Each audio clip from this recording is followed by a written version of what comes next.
les compagnies étrangères tablent aujourd'hui sur le 29 mars. Pourquoi le 29 mars? Parce que le 29 mars, c'est l'entrée en vigueur des horaires d'été. Et donc, ils préféreraient avoir une saison d'été complète. Mais ça, c'est ce qui est indiqué en tant que prévision. Quelle est la perspective pour les 10 prochains jours? Comment, par exemple, ceux qui veulent passer Pessah à l'étranger pourront le faire, et ceux qui veulent venir, même s'ils ne sont pas citoyens israéliens, ceux qui veulent venir en Israël pour la fête de Pessah pourront le faire? Alors d'abord, au niveau des compagnies aériennes qui volent, effectivement, ce ne sont que les compagnies israéliennes, El Al Israël et Arkia, ainsi que Air Haifa, la nouvelle compagnie aérienne israélienne. Ce qui concerne les personnes qui voudraient venir en Israël, attention, il faut faire extrêmement attention, parce que certaines compagnies israéliennes n'emportent avec elles que des passagers possédant la nationalité israélienne. Et on a eu le cas la semaine dernière de passagers étrangers touristes qui ont été refusés à l'embarquement. Ah oui, au départ de l'étranger. Tout à fait. D'accord, donc ça il faut véritablement le répéter, parce que je ne suis pas certain que c'est quelque chose qui est connu de l'ensemble, on va dire, de nos auditeurs. Donc uniquement, il va dire, c'est uniquement les citoyens israéliens, ou c'est quasiment que les citoyens israéliens? Ça dépend des compagnies aériennes. Donc il y en a certaines qui acceptent tout le monde et d'autres qui n'acceptent que les Israéliens. Et vous pouvez nous dire lesquelles, parce que il y en a que 4, donc. Oui, je sais que la semaine dernière, on a eu des problèmes à l'embarquement, notamment de la Grèce et d'autres endroits, sur des vols de Israël. Mais je ne peux pas me prononcer de manière définitive si ce n'est que Israël ou d'autres encore. Alors, concernant les compagnies aériennes internationales, les autres, est-ce que on sait déjà, on a une estimation de celles qui, pour l'instant, ne reprennent pas leur vol, et quand est-ce que certaines compagnies pourraient reprendre leur vol? Alors, les compagnies étrangères tablent aujourd'hui sur le 29 mars. Pourquoi le 29 mars? Parce que le 29 mars, c'est l'entrée en vigueur des horaires d'été. Et donc, ils préféreraient avoir une saison d'été complète.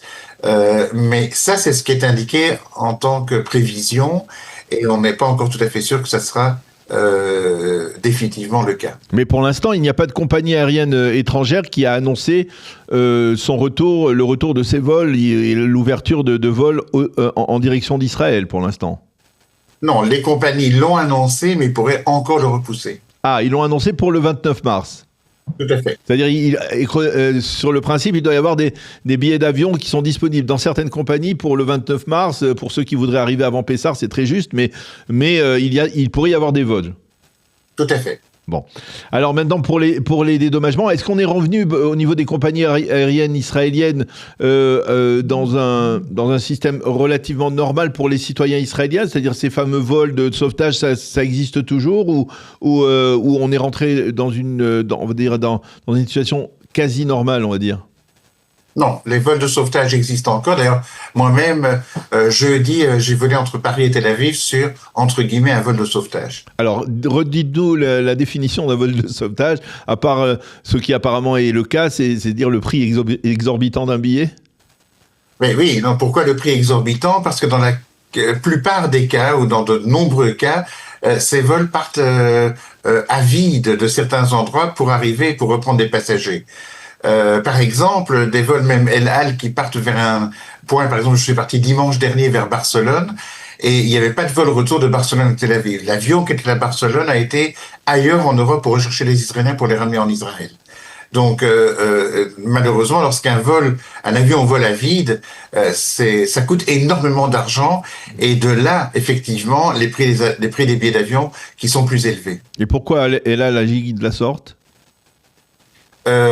Parce qu'elle agit notamment conformément aux directives du ministère des Transports, qui, lui, indique exactement de quel point vers quel point les vols peuvent partir, etc. C'est-à-dire que c'est pas El Al qui décide elle-même des vols, mais c'est le ministère. Ok, alors est-ce qu'il reste encore, par exemple, aujourd'hui des gens, des touristes qui sont en Israël et qui n'ont pas encore pu repartir à l'étranger depuis le début de la guerre?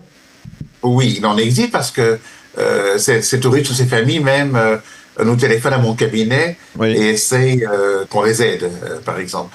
Donc, effectivement, il y a des touristes qui sont encore bloqués en Israël ou à l'étranger. Alors, dernier point, on me dit que Aqaba est devenu une sorte de centre de gravité en termes de liaison aérienne, c'est-à-dire qu'il y a des vols qui ont été rajoutés au départ d'Aqaba pour permettre à des Israéliens de partir, de descendre jusqu'à Eilat, de franchir la frontière jordanienne, de rentrer à Aqaba et de prendre des avions pour se rendre un peu partout à travers le monde. C'est exact ? Tout à fait, mais également, donc il y a Aqaba bien évidemment, mais il y a également la possibilité sans aucun problème pour les Israéliens de partir depuis l'aéroport international Queen Alia de Amman. Bon, alors le trajet est un petit peu long parce qu'il faut soit passer la douane au point frontière du sud près de Eilat, ou bien dans le nord près de Beth Shean. Mais ensuite on prend un taxi et sans aucun problème on arrive à l'aéroport d'Amman, qui est un excellent aéroport avec d'excellentes liaisons vers le monde entier. Et la sécurité est garantie aussi là-bas, sur place, pour les Israéliens ? C'est pas fait. Pour moi, personnellement, effectivement, je travaille en Jordanie. Je vais en Jordanie chaque mois pour mon travail. Mais bon, ça n'engage que moi, bien évidemment. Oui. Et moi, je n'ai jamais eu à souffrir du moindre problème en Jordanie. Eh bien, Maître David Sprecher, merci beaucoup d'avoir accepté de répondre à nos questions, de nous avoir tenus au courant des derniers développements donc concernant les liaisons aériennes israéliennes ou non au départ ou à partir de l'étranger vers Israël. Merci d'avoir été avec nous. Je rappelle que vous êtes avocat international spécialiste du droit aérien dans le cabinet Lipa & Co, où vous travaillez. Merci beaucoup de nous avoir éclairé sur ces dossiers-là. Au revoir. Au revoir, à bientôt.